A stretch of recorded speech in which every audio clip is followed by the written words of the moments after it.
What happens when a millionaire throws his pregnant wife onto the streets, only to have fate bring her back decades later with a secret that will shatter his world? James Crawford had everything: wealth, power, and a belief that love was just another transaction. But when he made the cruelest mistake of his life, he never imagined he'd pay the price 20 years later. Stay with me, because this story will leave you stunned. And if you love gripping stories like this, make sure to subscribe to the channel. Hit that bell icon and give this video a like. Right now, before you forget, let's dive in. It was a chilly evening in New York City, and the streets were alive with the usual chaos of honking cars, flashing billboards, and hurried pedestrians. Inside a luxurious penthouse overlooking Central Park, James Crawford sat in his leather armchair, sipping a glass of whiskey. He was a man who had everything: money, power, and influence. His business empire, built on real estate investments, had made him one of the wealthiest men in the city. But despite all his success, his heart was filled with arrogance, and his mind was poisoned by the belief that love was secondary to wealth. His wife, Emily, stood by the fireplace, nervously twisting the hem of her dress. She had been trying to gather the courage to tell him the news for days, but every time she looked into his cold, calculating eyes, she hesitated. Tonight, however, she could wait no longer. Taking a deep breath, she stepped forward. "James, I have something to tell you," she said softly. James barely acknowledged her, swirling the whiskey in his glass. "Go ahead," he said, his tone indifferent. "I'm pregnant," she whispered, her voice trembling. For a moment there was silence. James placed his glass on the table and turned his gaze toward her, his expression unreadable. Then, instead of joy or excitement, a smirk spread across his face. "Pregnant?" he repeated, almost mockingly. "And I suppose you expect me to believe this child is mine?" Emily's heart sank. "James, what are you saying? Of course it's yours. We've been married for 3 years. Why would I lie about this?" James stood up abruptly, his towering figure casting a shadow over her. "Don't play innocent, Emily. My mother warned me about you from the start. She said you were just after my money, and now you're proving her right." Tears welled up in Emily's eyes. "Your mother? James, your mother has never liked me. She always wanted you to marry someone from your own social circle. But I loved you for who you were, not for your money." James let out a bitter laugh. "Love, don't make me laugh. I see it now. You think this baby will secure your place in my life, that you'll have a permanent claim to my wealth." Emily shook her head in disbelief. "I don't want your money, James. I just wanted to share this joy with you. I thought you would be happy." James took a step closer, his face inches from hers. "I don't trust you, Emily. And I won't let you trap me with a child." Her hands instinctively went to her stomach, as if protecting the life growing inside her. "James, please don't do this," she pleaded. "This is our child." But James had made up his mind. He reached into his pocket and pulled out a checkbook. "Here," he said, scribbling a number. "Take this and leave. You'll never have to worry about money again." Emily stared at the check, horrified. "You think I can be bought?" she said, her voice breaking. "You think I would trade my child for a piece of paper?" James's face hardened. "If you don't want the money, then leave with nothing. But you're not staying here. Pack your things and get out." The finality in his voice sent a chill down Emily's spine. She realized then that the man she had married no longer existed, if he ever had. Without another word, she turned and walked to the bedroom, tears streaming down her face. She packed a small bag, her hands trembling. This was her home, the place where she had built dreams with him. And now she was being thrown out like a stranger. When she stepped out of the room, James was standing by the door, his arms crossed. "Don't ever come back," he said coldly. Emily looked at him one last time, hoping to see even a flicker of regret in his eyes. But there was none. With a heavy heart, she turned and walked out into the freezing night. She had nowhere to go. Her family was in Chicago, miles away, and she had no friends in the city. She wandered the streets of Manhattan, the neon lights and bustling crowds a cruel contrast to the emptiness she felt inside. She clutched her stomach, whispering, "I'll take care of you, my baby. No matter what, I won't let you suffer." As the hours passed, the reality of her situation sank in. She had no home, no money, and no one to turn to. But she had something far more valuable, her determination. She refused to let James's cruelty break her. She would survive. She would raise her child with love, even if she had to do it alone. Little did she know that 20 years later, fate would bring her back to the man who had abandoned her. But this time the tables would be turned. Before going to next, please subscribe our channel, like and share with friends. Emily shivered as she walked through the streets of New York City, the biting wind cutting through her thin coat.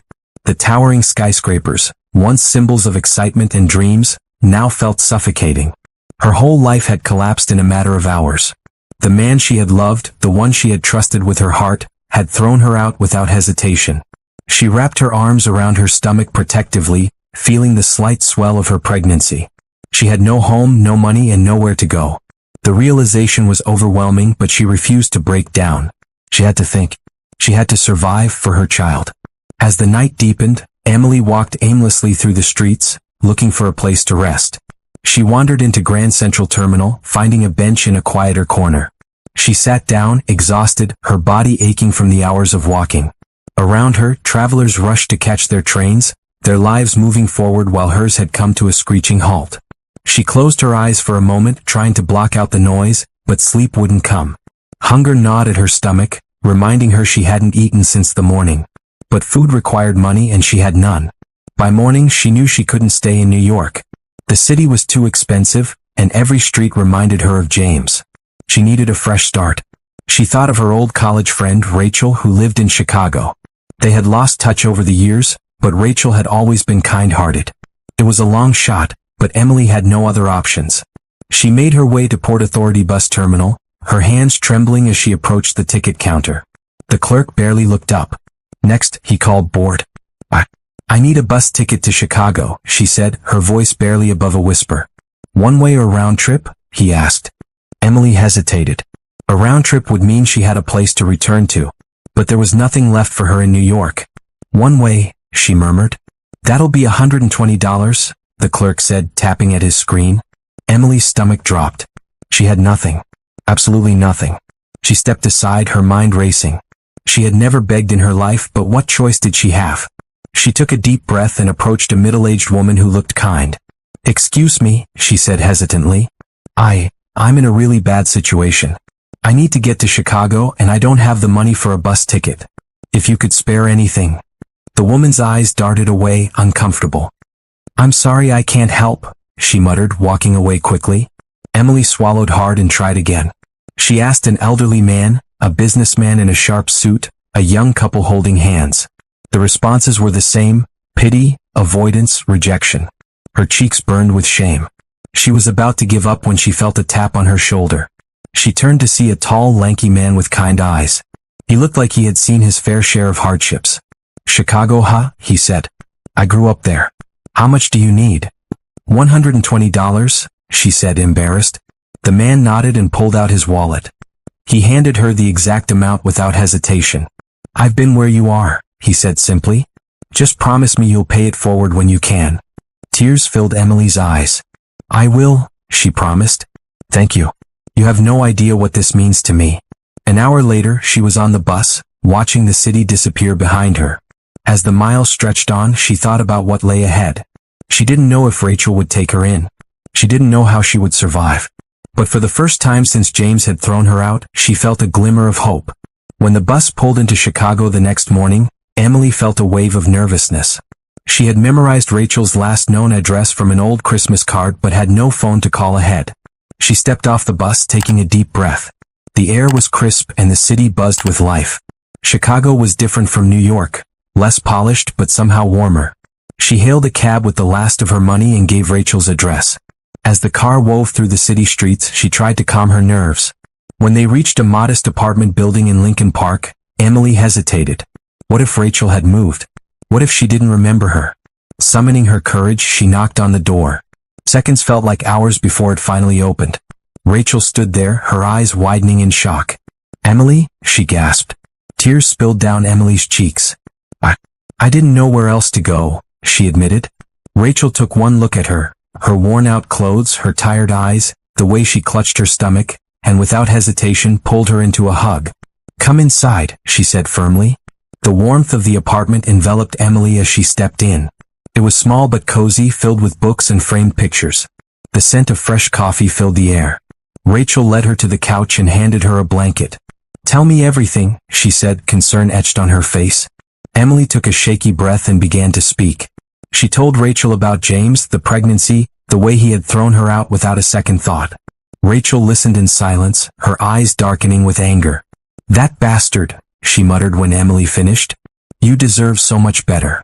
Emily wiped her tears. "I don't know what to do, Rachel. I have no job, no home. I can't raise this baby on the streets." Rachel took her hand. "You're not alone. You can stay here as long as you need, and we'll figure things out together." For the first time in days, Emily felt a weight lift from her chest. She wasn't alone. She had a friend. And maybe, just maybe, she had a chance to rebuild her life. Before going to next, please subscribe our channel, like and share with friends. Days turned into weeks, and Emily slowly began adjusting to her new reality in Chicago.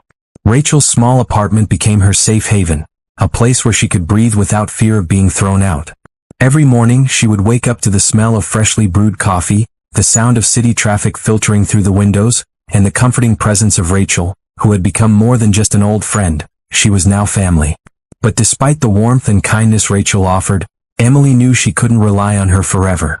She had to stand on her own feet, find a way to support herself, and most importantly, prepare for the arrival of her child. Her first challenge was finding a job.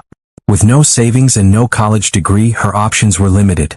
She spent her days walking through the streets of downtown Chicago, filling out applications at cafes, diners, and retail stores. Rejections came swiftly, some polite, others dismissive. "We're looking for someone with experience," they would say, or "We're not hiring right now." It was discouraging, but she refused to give up. One afternoon, after hours of job hunting, she stopped at a small diner in River North. The place smelled of grilled burgers and freshly baked pies. The sign on the window read "Help Wanted." Desperate, she walked in and approached the counter. A middle-aged woman with sharp eyes and a tired expression looked up from wiping a coffee mug. "What can I get you?" she asked. "I saw the sign outside," Emily said nervously. "Are you still hiring?" The woman studied her for a moment. "You ever worked in a restaurant before?" Emily shook her head. "No, but I'm a fast learner. I really need this job." The woman sighed, setting the mug down. "It's not easy work. The pay isn't great and the customers can be rude. Think you can handle that?" Emily nodded eagerly. "I'll do whatever it takes." The woman, who introduced herself as Margaret, the owner, gave Emily a skeptical look before handing her an apron. "Fine. You start tomorrow. Morning shift. Don't be late." Emily could have cried with relief. It wasn't much, but it was a start. That night, she shared the news with Rachel, who hugged her tightly. "See? You're already making progress," she said with a smile. The next morning, Emily arrived early, determined to prove herself. The diner was a modest place, frequented by truck drivers, office workers, and locals who had been coming there for years. The work was exhausting, taking orders, refilling coffee cups, clearing tables. But for the first time in weeks, Emily felt a sense of purpose. She wasn't just surviving, she was fighting for a better future. As days passed, she started saving every dollar she could. She cut back on expenses, eating only what Rachel cooked at home and walking instead of taking buses. But even with the job, she knew she needed more. Pregnancy came with medical bills, and soon there would be diapers, clothes, and all the expenses of raising a child. One evening, after finishing a long shift, she sat across from Rachel at their small kitchen table. "I need to do more," she admitted. "This job isn't enough." Rachel, who had been grading papers from her teaching job, looked up thoughtfully. "Have you thought about taking night classes? Maybe something that could help you get a better job?" Emily sighed. "I don't have the time or money for that." Rachel tapped her pen against the table. "What about community programs?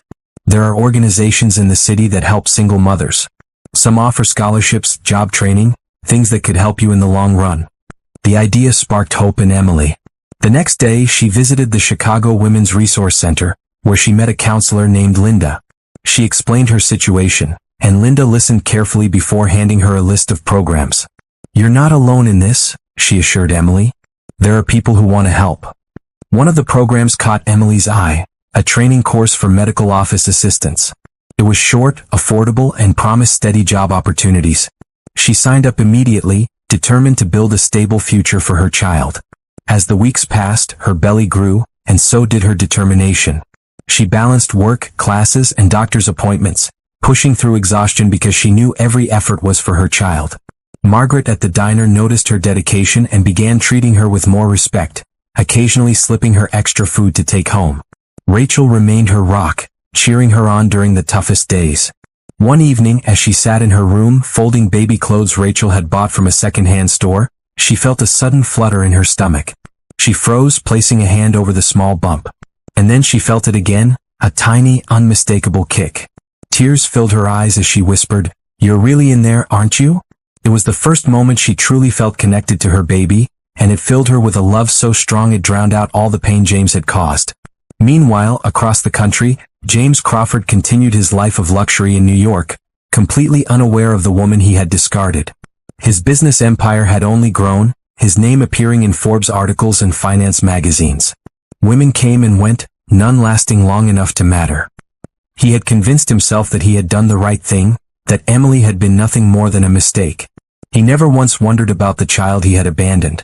But fate had its way of bringing people back together, and James had no idea that 20 years later, Emily would walk back into his life, not as the broken woman he had left behind, but as someone far stronger than he could have ever imagined. Before going to next, please subscribe our channel, like and share with friends. Emily's life in Chicago had transformed in ways she never imagined. Months turned into years, and she had built something stable not just for herself, but for her son, Daniel. From the moment he was born at Northwestern Memorial Hospital, she knew she had a purpose greater than any pain James had inflicted on her. Holding him in her arms for the first time, his tiny fingers wrapped around hers, she made a silent promise. She would never let him feel abandoned the way she had. The early years were the hardest. She worked long hours, sometimes double shifts at the diner, while also completing her training as a medical office assistant. Rachel remained by her side, helping care for Daniel when Emily's schedule became overwhelming. Some nights, Emily would come home exhausted, her body aching, but the moment she saw her baby's sleepy smile, everything felt worth it. By the time Daniel was 5, Emily had secured a full-time job at a pediatric clinic in Lincoln Park, finally leaving the diner behind. It was a small victory, but a significant one. The steady paycheck meant she could afford a better apartment, a tiny but cozy 2-bedroom space in a safe neighborhood. Life was still far from easy, but it was stable. She made sure Daniel had everything he needed, books, warm clothes, and even little treats from time to time. Emily rarely thought about James. In the early days, she had moments of anger, times when she wondered if he ever regretted what he had done. But as years passed, she realized that dwelling on him was a waste of energy. He had chosen to erase them from his life, and she had chosen to build a new one. Daniel grew up into a bright and compassionate boy. He had Emily's dark hair and determined spirit, but his sharp blue eyes were unmistakably his father's. Emily never hid the truth from him. She told him that his father had left before he was born, that he was a powerful businessman in New York, but she never spoke with bitterness. "Some people make choices they can't undo," she would say, "but that doesn't define who you are." Daniel never asked much about James. To him, his mother was his whole world. He admired her strength, her resilience, and the way she always managed to smile, no matter how tired she was. By the time Daniel turned 18, he had become everything Emily had dreamed of, a responsible, ambitious young man with a sharp mind and a heart full of kindness. He had been accepted into Columbia University, a moment that filled Emily with both pride and fear. Letting him go was the hardest thing she had ever done, but she knew he deserved the best opportunities. On the day she dropped him off in New York City, she hugged him tightly, whispering, "Go make your mark on the world, my love." He promised to call every day, and as she watched him disappear into the crowd of students, she felt both the weight of her sacrifices and the beauty of what they had built together. Meanwhile, James Crawford's life had gone in a different direction. His success in real estate had reached new heights, making him one of the wealthiest men in New York. But success had come at a cost. Over the years, he had married twice, both times ending in bitter divorces. He had children from both marriages, but they barely spoke to him. His empire had given him wealth beyond measure, but no real happiness. He had always dismissed the past, burying memories of Emily deep within him, believing that what he had done had been necessary. He told himself he had moved on, that she was nothing more than a chapter he had closed long ago. But fate had its own plans. One evening, as Daniel walked through Manhattan, excited about his new life, he found himself in front of a massive skyscraper with the name Crawford Enterprises plastered in bold letters. He had heard the name before. His mother had mentioned it when he was younger. Curiosity burned within him, and for the first time in his life, he felt an overwhelming urge to know more about the man who had abandoned them. With a racing heart, he pulled out his phone and began searching for information. Article after article painted the image of a ruthless businessman, A man admired for his wealth but criticized for his lack of empathy. As Daniel scrolled through images of James Crawford, he felt an unsettling mix of emotions. This was the man who had chosen power over family, a man who had walked away without looking back. That night, Daniel called Emily. "Mom," he said carefully, "do you ever wonder if he regrets it?" There was silence on the other end. Emily knew exactly who he was talking about. She took a deep breath before answering. "Maybe," she said softly. "But I stopped wondering a long time ago."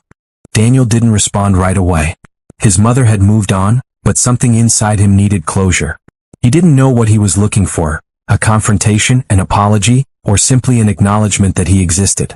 Over the next few weeks, he researched everything he could about James Crawford. The more he learned, the more conflicted he felt. His father had built a kingdom, but at what cost? Stories of failed marriages, estranged children, and ruthless business dealings painted a picture of a man who had everything but seemed to have nothing at all. One afternoon, while walking near Wall Street, Daniel made a bold decision.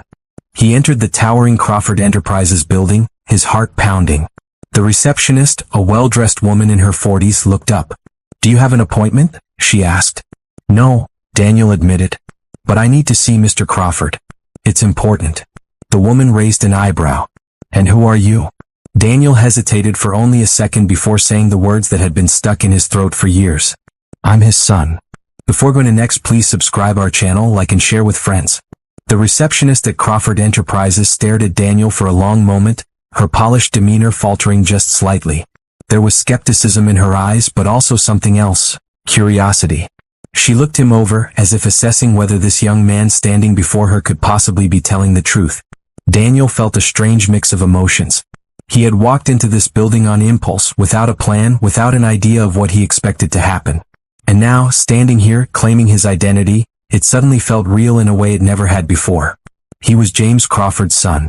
The man who had abandoned his mother, the man who had erased them from his life, was sitting somewhere in this massive glass tower, completely unaware that the past was about to knock on his door.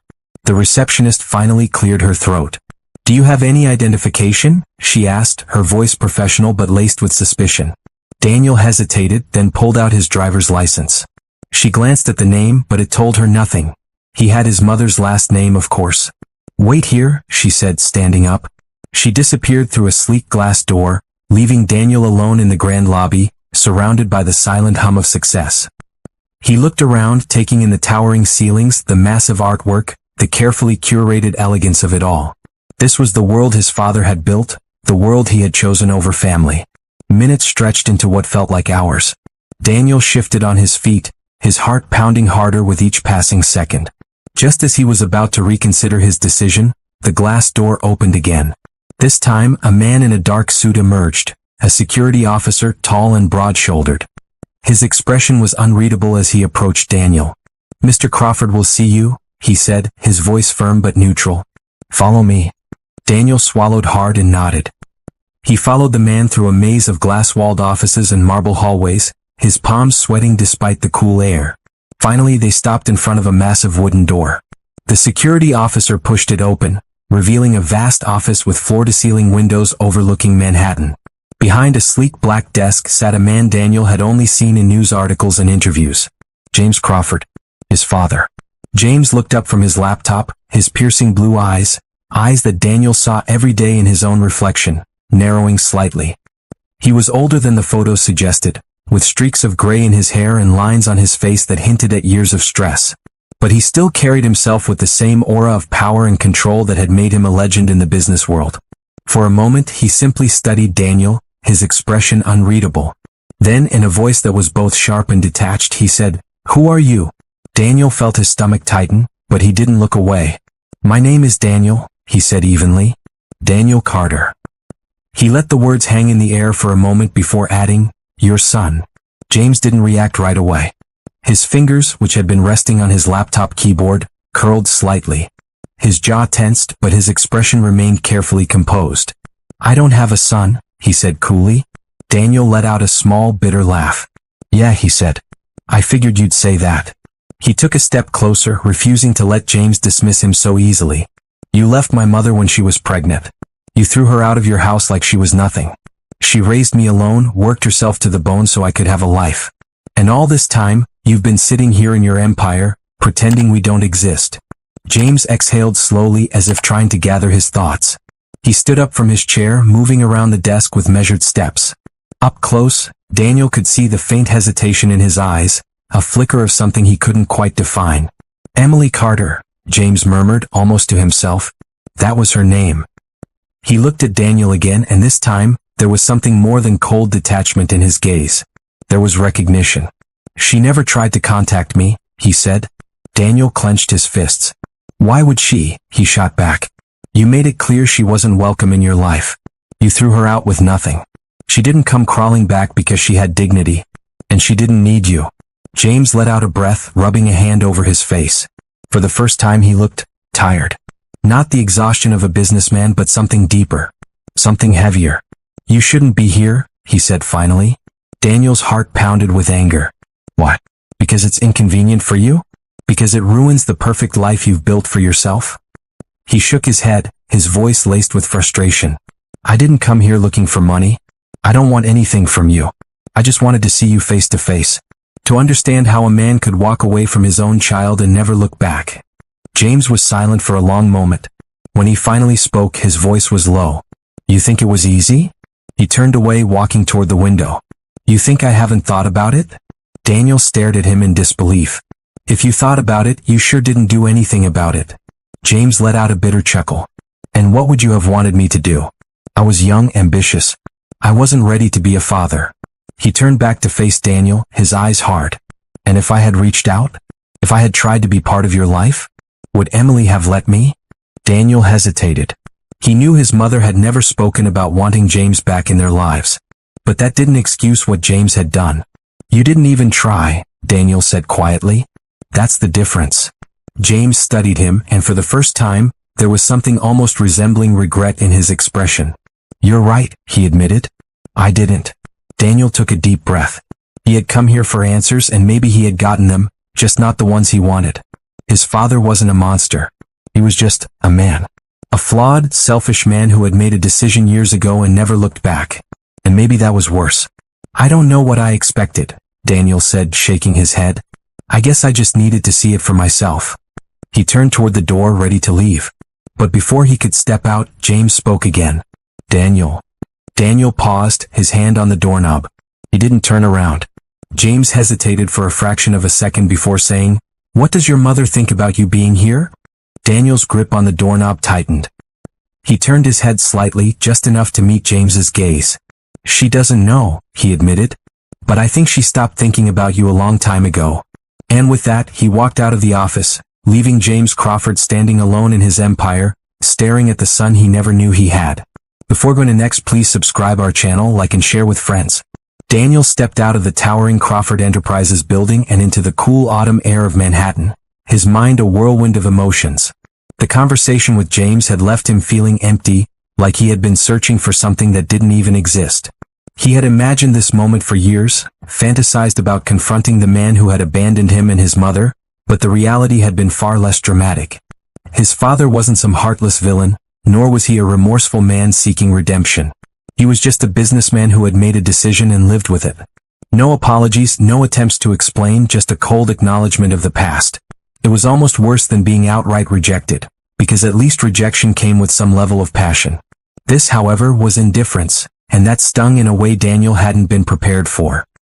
He walked aimlessly through the busy streets, the honking of taxis and chatter of pedestrians blending into white noise around him.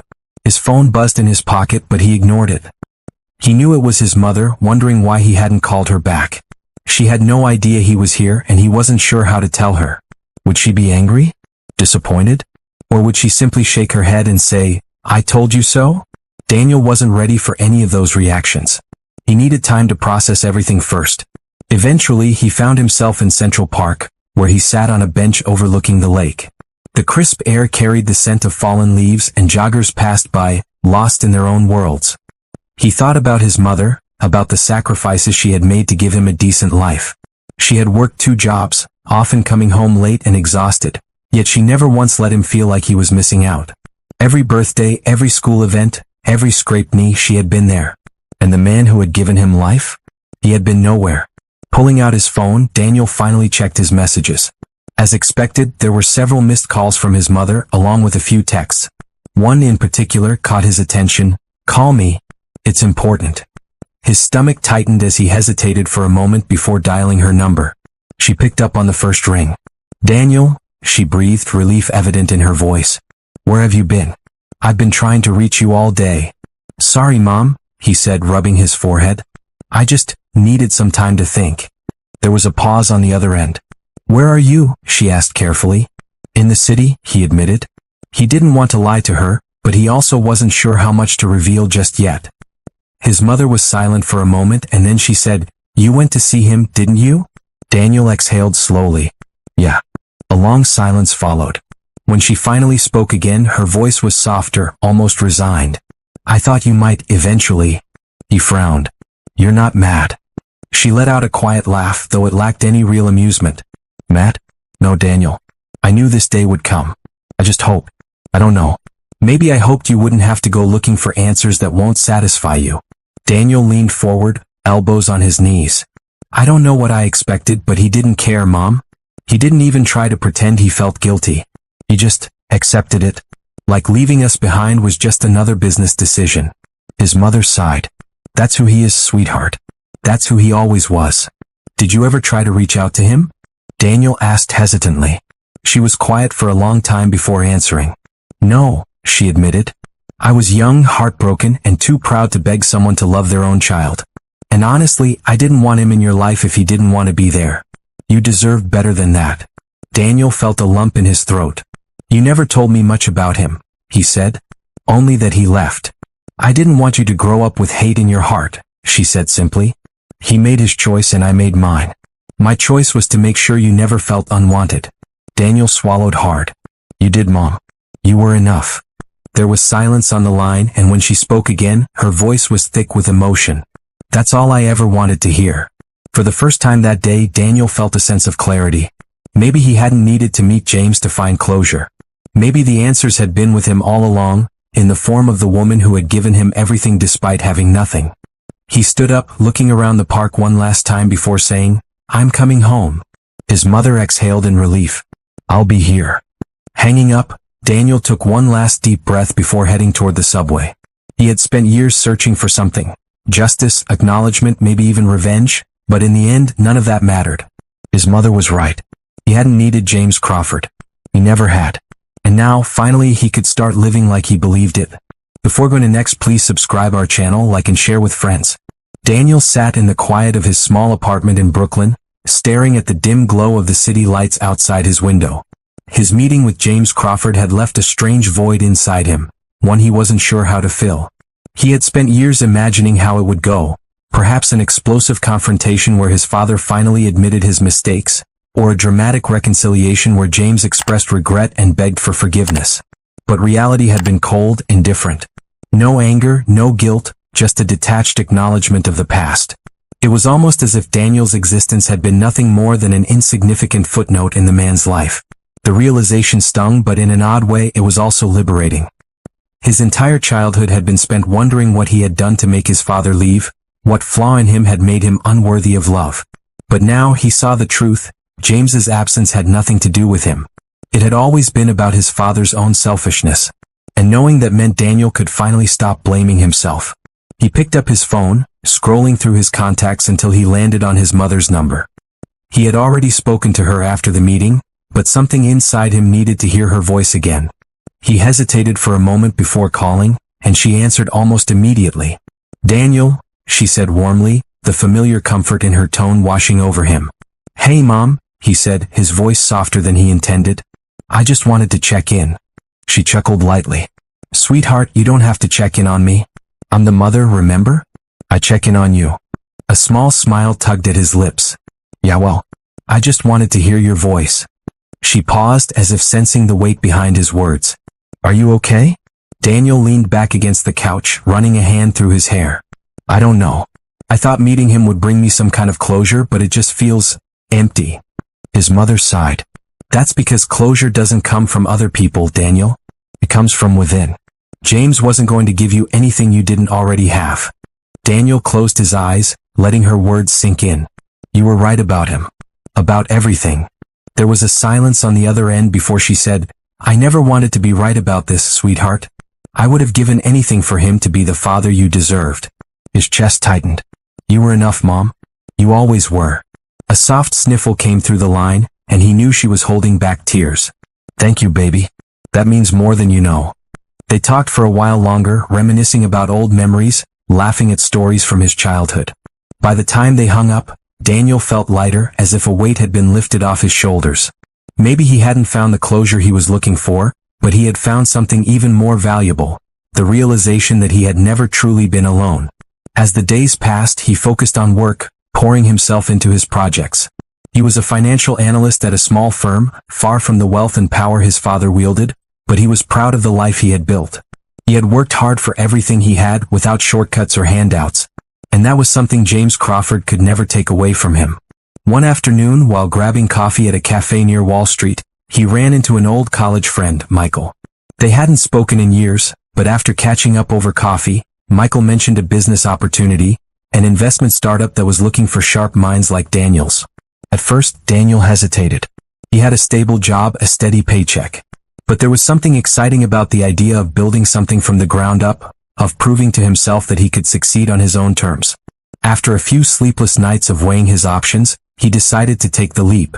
He quit his job and joined Michael's startup, throwing himself into long hours and endless meetings. The work was exhausting but fulfilling. He was building something real, something that wasn't tied to his past or his father's name. Months turned into a year, and Daniel found himself thriving. The startup had taken off, securing funding and expanding rapidly. He had built a reputation for himself in the industry, not as James Crawford's son, but as Daniel, a self-made man who had earned his success through sheer determination. One evening, as he was preparing for a major investors meeting, he received an unexpected email. It was from a journalist working on a feature about successful entrepreneurs with unique backgrounds. The email mentioned James Crawford, hinting that the journalist knew about Daniel's connection to him. His stomach twisted at the thought of his past being dragged into the spotlight. For a long time, he stared at the screen, debating whether to respond. Finally, he took a deep breath and typed a reply. He kept it simple and to the point. I have no connection to James Crawford. My story is my own. And for the first time in his life, he truly believed it. Before going to next, please subscribe our channel, like and share with friends. Daniel had always believed that success would bring him peace, that once he had carved out a life independent of his father's shadow, he would feel whole. But even as his startup flourished and his name gained recognition in New York's financial circles, a quiet restlessness lingered inside him. No matter how much he accomplished, a part of him still carried the wounds of his past. The truth was, no amount of success could rewrite the years of abandonment, the sleepless nights his mother had endured, or the questions that had haunted him for decades. He had fought so hard to distance himself from James Crawford, yet the man's existence still had a hold over him in ways he couldn't ignore. One evening, after wrapping up a long meeting, Daniel found himself aimlessly walking through Central Park. The city lights flickered through the trees, and the crisp autumn air carried a hint of nostalgia. He pulled out his phone, debating whether to call his mother. He hadn't spoken to her in a few days, and though he knew she never expected constant updates, he always felt guilty when too much time passed between their conversations. As he hesitated, his phone vibrated with an unknown number. Normally, he ignored such calls, but something compelled him to answer. "Hello," he said cautiously. There was a pause, followed by a deep voice. "Daniel?" His breath caught in his throat. He knew that voice. Older, rougher than he remembered, but unmistakable. James Crawford. Daniel's grip tightened around the phone. "How did you get my number?" James sighed. "I have my ways. I figured it was time we talked." A bitter laugh escaped Daniel's lips. "You figured?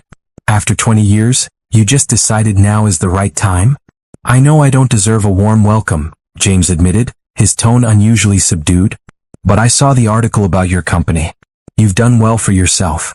Daniel's jaw clenched. "I did it without you." "I know." There was another pause. "Look, I don't expect you to care, but I'm not in the best shape these days. Health-wise." A wave of conflicting emotions surged through Daniel. Part of him wanted to tell James he didn't care, that whatever happened to him was his own problem. But another part of him, the part that still sought answers, couldn't ignore the gravity in his father's voice. "What do you want?" he asked, keeping his tone cold. "To see you," James said simply. "One conversation." That's all I'm asking." Daniel hesitated. Every instinct screamed at him to walk away, to let the past stay buried. But there was something unsettling about the way James sounded, as if this might be his only chance to get the closure he had been chasing his entire life. "Fine," Daniel said. "One conversation. But I choose the place." James agreed without hesitation, and they arranged to meet the next evening at a quiet restaurant in Manhattan. Daniel spent the entire night tossing and turning, questioning whether he was making a mistake. But when morning came, he knew he had to go through with it. The restaurant was nearly empty when he arrived, his nerves on edge as he scanned the room. Then he saw him, James Crawford, sitting at a corner table. The man looked different from the last time Daniel had seen him. His once powerful frame had thinned, his face lined with age and something deeper, regret perhaps. Daniel sat across from him, keeping his expression unreadable. "So talk." James took a deep breath. "I've made a lot of mistakes. I won't make excuses for them. But leaving you and your mother, that was the worst one." Daniel scoffed. "You don't get to say that now. You had 20 years to fix it." James nodded. "You're right. And I don't expect forgiveness. But I do want to explain." He looked down at his hands as if gathering his thoughts. "When your mother got pregnant, I was terrified. Not of fatherhood, but of losing the life I had built. My career, my status. I was selfish. I thought I could erase my mistakes by running from them." Daniel's chest tightened. "You didn't just run. You destroyed us. My mother struggled for years while you lived in luxury." "I know," James said quietly. "And I've regretted it every day." He exhaled slowly. "I tried to convince myself I was doing you a favor by staying away. That you'd be better off without me. But the truth is I was a coward." Daniel stared at him, searching for sincerity in his father's eyes. He had imagined this conversation countless times, but none of his imagined scenarios had prepared him for this. A man stripped of arrogance, admitting his failures without pretense. "So why now?" Daniel finally asked. "Why reach out after all this time?" James hesitated. "Because I don't have much time left." He pulled back his sleeve slightly, revealing the hospital bracelet beneath it. "Stage 4 cancer. Doctors say I have months, maybe less." Daniel's heart pounded. He had spent his whole life hating this man, resenting him for the pain he had caused. And now he was being told that James Crawford, the father he had never really known, was dying. For a long moment he didn't speak. Then, in a voice barely above a whisper, he asked, "What do you want from me?" James met his gaze. "Not money. Not pity. Just a chance to know my son before it's too late." Daniel felt something inside him crack, the walls he had built so carefully over the years beginning to shake. He didn't know if he could ever forgive James. He didn't know if he even wanted to. But something told him that walking away now wouldn't make the pain disappear. Before going to next, please subscribe our channel, like and share with friends. Daniel sat in the quiet of his New York apartment, staring at the city skyline through the large glass windows. The meeting with his father had left him in turmoil, a mix of anger, confusion, and something he wasn't ready to name yet. He had always believed that if he ever saw James Crawford again, he would feel nothing but hatred. He had imagined the confrontation so many times, him standing tall, successful, throwing his achievements in his father's face, making him regret every moment he had chosen to abandon them. But reality had been far more complicated. His father was a dying man, stripped of his arrogance, facing the end of his life with the weight of his regrets pressing down on him. And that changed everything. The next few days were restless. Daniel buried himself in work, attending meetings, handling investments, anything to keep his mind from wandering back to James. But no matter how much he tried to push it away, the thought remained. His father was dying, and he had only a small window of time to decide whether to let him go with unanswered questions or to allow himself the chance to know the man who had shaped his life through absence. His mother, Olivia, had called him, sensing something was wrong. She didn't know yet about the meeting, and Daniel wasn't sure how to bring it up. She had been through enough. But a part of him needed to hear her voice, needed to be reminded of the woman who had raised him without ever looking back. On the third night after meeting James, Daniel found himself driving through the streets of Manhattan, his thoughts pulling him toward the hospital where James was receiving treatment. He didn't know what he was doing or why he was going there, but something in him refused to let go. When he arrived, he found James in a small hospital room, sitting up in bed, his once powerful frame now fragile. The older man looked genuinely surprised to see him, his weary eyes lighting up for just a moment. "I didn't think you'd come back," James admitted, his voice raspier than before. Daniel hesitated before stepping inside. I don't know why I did, he admitted truthfully. James motioned to the chair beside his bed, and after a long pause, Daniel sat. There was a heavy silence between them, filled with years of unanswered questions. Finally, Daniel spoke. Tell me the truth. About everything. And for the first time in his life, James Crawford did. He spoke of his childhood, of growing up in a world where wealth meant power and emotions were a weakness. He talked about how he had met Olivia, how he had loved her in his own selfish way but had been too afraid to lose control over his perfectly constructed life. He admitted that when she had told him she was pregnant, he had panicked. He had told himself that leaving was the only option, that being a father would destroy the empire he had built. He had convinced himself it was for the best. But deep down he had always known the truth. He had abandoned them not out of necessity but out of fear.